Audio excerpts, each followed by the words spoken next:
Psycho plus కామం equal to the girl friend.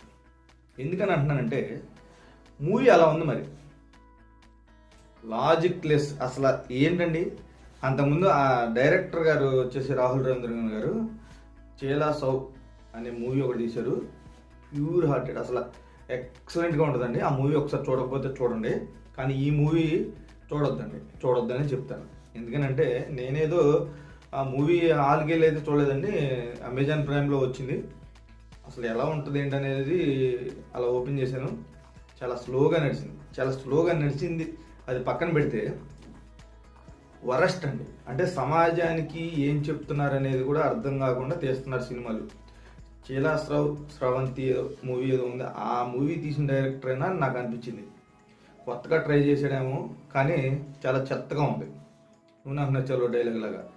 ఎందుకనంటే నాకు వచ్చేసి అసలు హీరో చేసే బిహేవ్ బయట చేస్తే ఎరక్కొట్టేస్తారండి. నిజంగా ఎరక్కొట్టేస్తారు.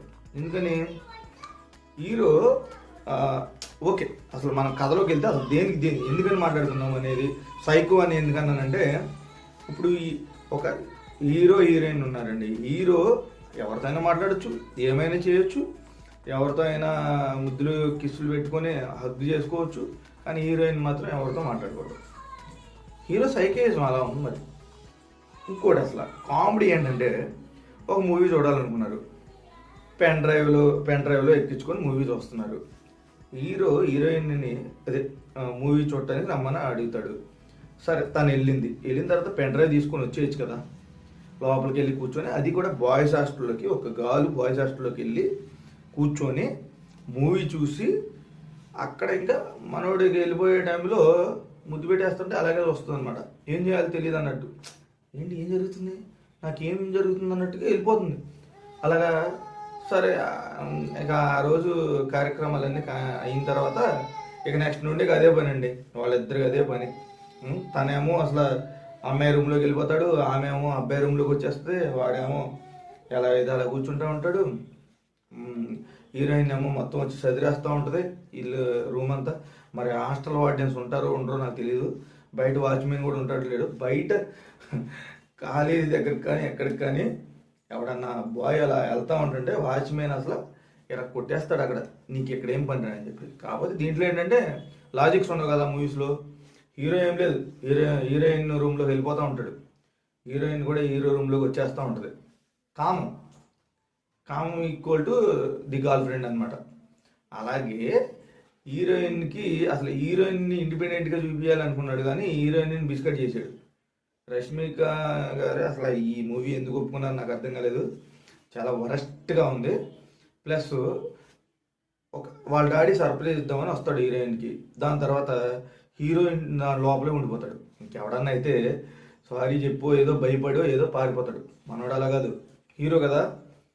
హీరోయిన్ వాళ్ళ నాన్నే అసలు నువ్వెంత నీ లెక్క ఎంత అన్నట్టుగా చూసుకొని గట్టిగా అసలు నువ్వెంత నీ లెక్క ఎంత అని యాటిట్యూడ్ చూపిస్తాడు. హీరో అంటే మరి అంతే కదండి, హీరో ఏం చెప్పినా కానీ నడవాలి, లేకపోతే సినిమా ముందుకెళ్దు కదా. అలాగే ఉంది ఇక్కడ సిచ్యువేషన్.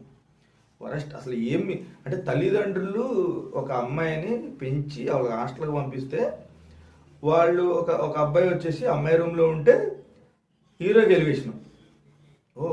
వీడెంత సైకోగాడు, వీడెంత పవర్ఫుల్గా ఉన్నాడు అన్నట్టు చూపించడానికి చేశారనిపిస్తుంది నాకు. ఇంతకు మించి నాకు ఏం చెప్పడానికి లేదు అసలు.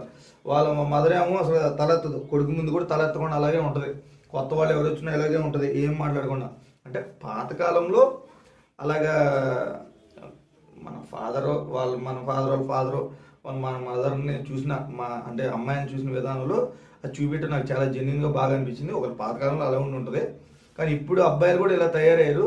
కొన్ని విషయాలలో మెచ్చుకోవచ్చు అండి, కొన్ని పాయింట్స్ బాగా చెప్పాడు. తర్వాత తన తప్పు తాను తెలుసుకొని ఎలా ఎదిగింది ఏంటనేది, ఒక అమ్మాయి మోసం చేసిందని తనకు అనిపిస్తుంది, కానీ తను చేసిన బిహేవియర్ వల్ల తను అలా మారిపోయిందని చెప్పేసి తెలుసుకున్నాడే లేదనేది అసలు కన్క్లూజన్ ఏమి ఇవ్వలేదు.